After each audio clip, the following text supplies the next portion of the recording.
What's up, Laura? Hello, Dr. John. How are you? Partying. What are you up to? I'm just taking a break from the last day of tax season and talking to you.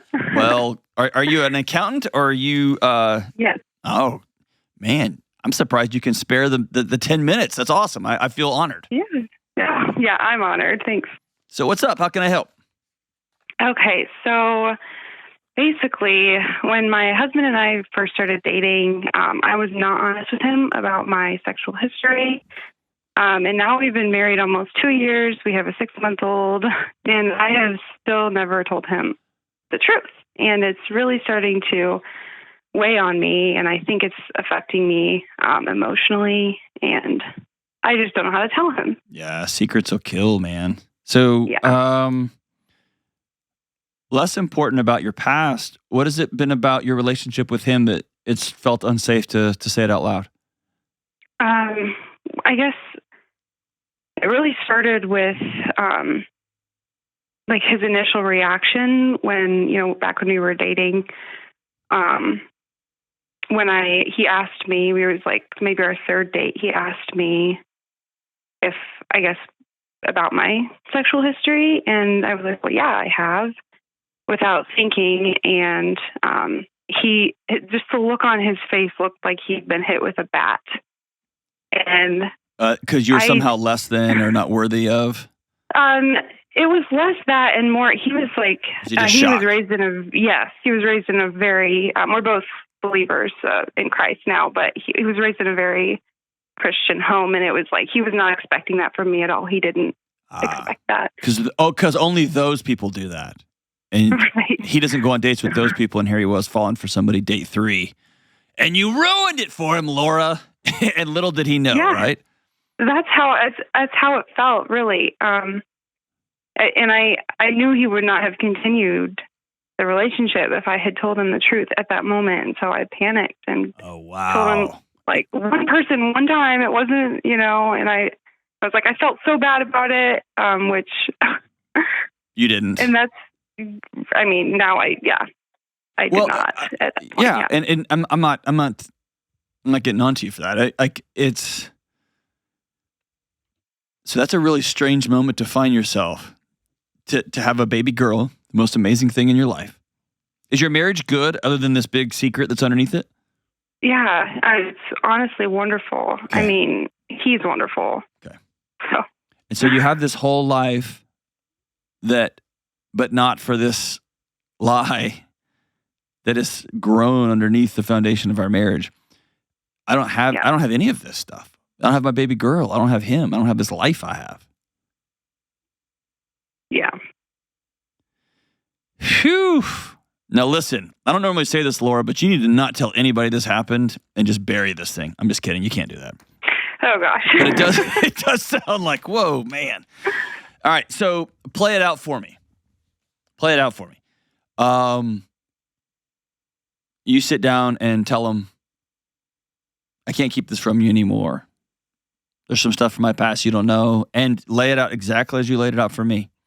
I remember you asked me this one question and I answered it, and the look on your face was so shocking that I immediately said, one person, one time, I hated it. I wish I hadn't have.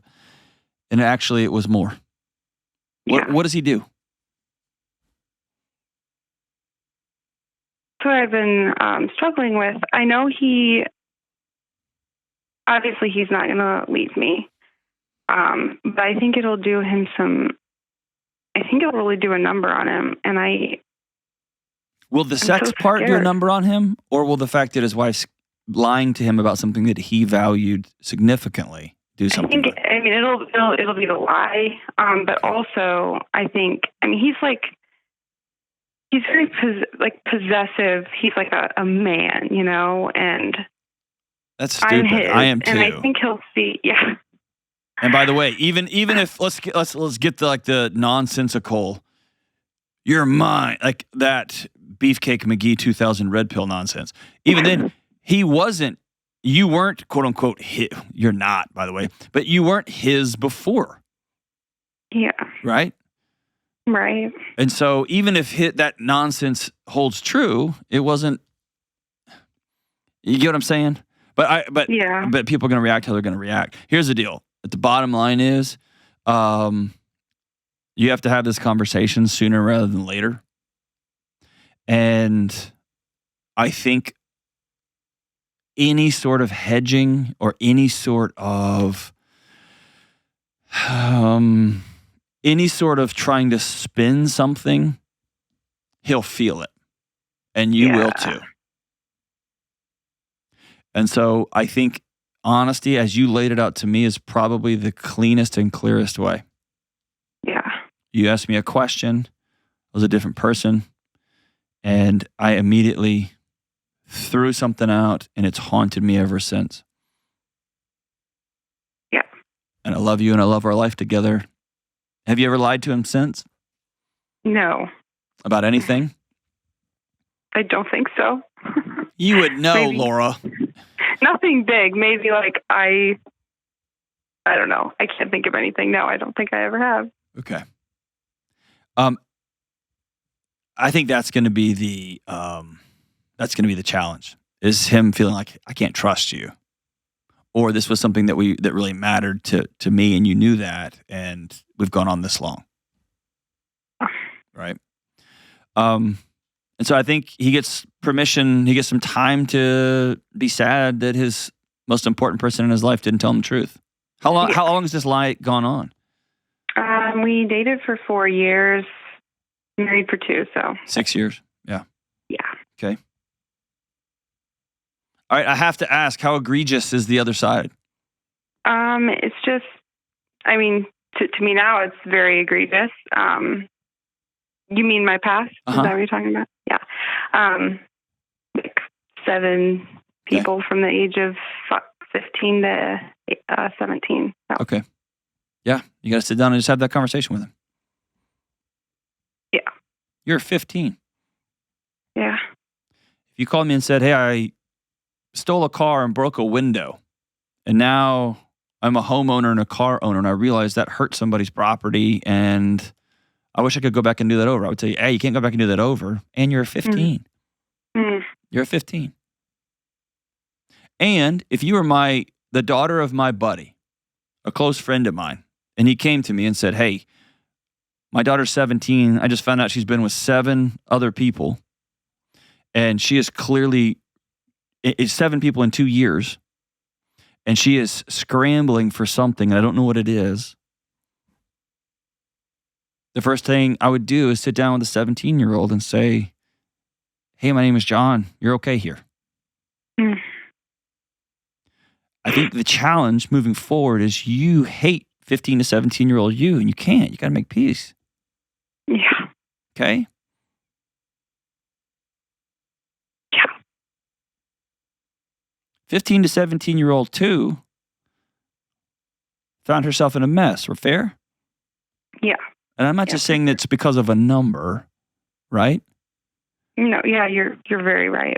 Yeah. But that's a compressed time period to go from 0 to 60. Yeah. Did something happen when you were 15? I think there's a lot there. Mm-hmm. But if you don't want to talk about it, that's okay.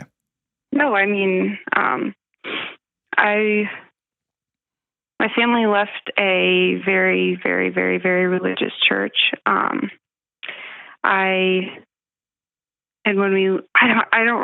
I've never actually fully unpacked this. I got a really, really bad boyfriend because he gave me attention and I wanted it so badly. Mm-hmm.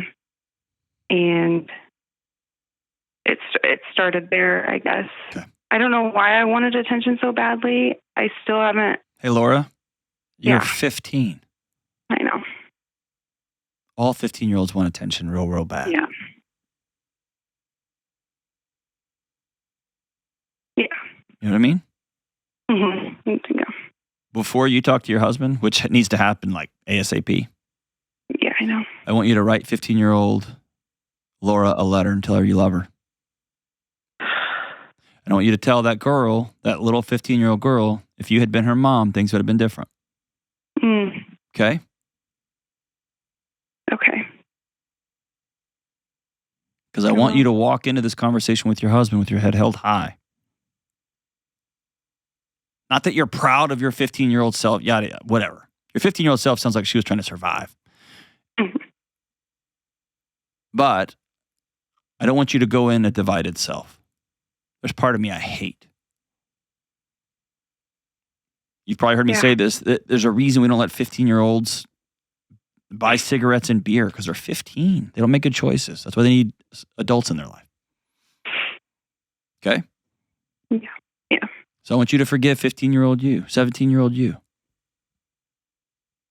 And at some point, you're going to have to forgive, 24-year-old you now? Mm-hmm. Mm-hmm. And y'all are going to have that hard conversation. And I think it's fair to tell your husband, I'm blowing up your world. And I know that. And it's going to be hard for you to trust me moving forward. I want you to know I've never lied to you. And also, that doesn't mean a whole lot right now, and I understand that. Yeah. But I'm your wife. I love you. I'm the mother of your baby. And we're going to rebuild something completely new. Because, by the way, the marriage as you know it, it's going to be over. There's a period at the end. Okay? And then we're going to rebuild something amazing. Because the foundation of the old relationship is based on something that you didn't tell him. Yeah. Okay? And he has never been married to Laura who's got complete peace. And he's never been married to Laura that when y'all are sexually active together isn't haunted by if he only knew. Mm-hmm. Fair? Yeah. That would be a different person. Mm-hmm.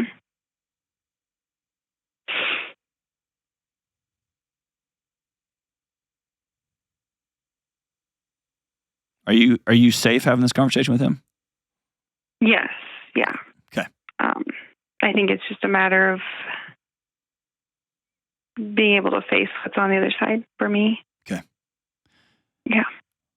If he wants to call in, I'll be happy to talk to him. If y'all want to call in together, and what do we do now? If you want to call back, I'd love to hear how the conversation goes. One last thing I'll recommend is I want you to write this stuff down and tell him I'm going to read it to him. Yeah. So tell him that you're going to read it to him. Mm-hmm. Do you have a friend that knows the full story? Or is this the first time you're saying it all out loud? It would be the first time I am saying it out loud. How does it feel to say it all out loud? Well, I'm shaking, so. Are you shaking from as it's leaving your body, or are you shaking like, oh God, this is going to be a way bigger deal than I thought? I think a little bit of both. That's fair. That's fair. Do you have a friend you can talk to? I do, yeah. I have a few. That you trust? Yes.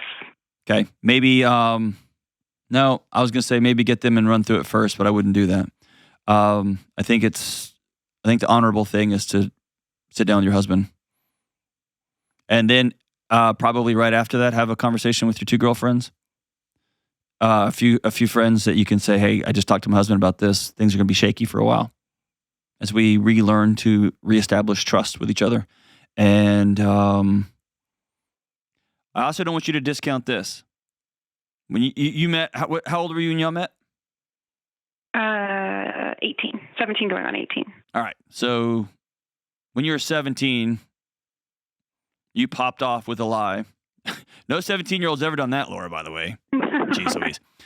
I also want to hold loosely the fact that something in your body knew he's not a safe person to tell the truth to. Mm. Is that fair? Here's how I know that. You told me. He would have left. He never would have called me back. Yeah. He's possessive. He likes to say that he owns me. You never said that, to be fair. That's okay. That's how your body feels, right? Yeah. So maybe I'm reaching for straws here, but unless you're just truly mean and pathological, there's something that hasn't felt safe about saying it. Yeah. And maybe you're like, no, I'm just mean. I've just kept it in. Oh. I think I'm very ashamed. That's fair. That's Yeah. fair. And there should be some guilt here. Yeah. Guilt is right. When are you going to have the conversation? Next Monday. Why so long? Tonight? Is that a better answer? You tell me. When can somebody come get your daughter? And just watch her for a few hours. Yeah. Tonight. If you're ready, I think shooting him a text message or a voice message is just letting them know, hey, we need to have a hard conversation. And it's going to be pretty tough. And I love you more than life itself. And I also know that what I'm going to tell you is going to hurt you. I've never cheated on you. I don't want you to think anything like that. But we do need to talk tonight. So I've got somebody coming to get our baby at X time. And I'm calling in some food for us. And I need you to be fully present with me. And I also know it's going to hurt. So it's going to put everything out on the table.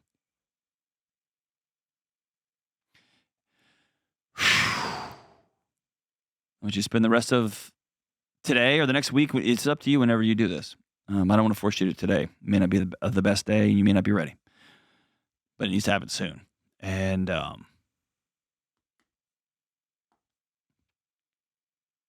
spend some time writing down everything.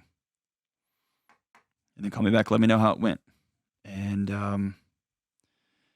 we'll be thinking about you. But let's let 15-year-old Laura, let's let her know she's loved and she's off the hook. And she's safe now. And now we're going to do the right thing going forward. Secrets will kill us.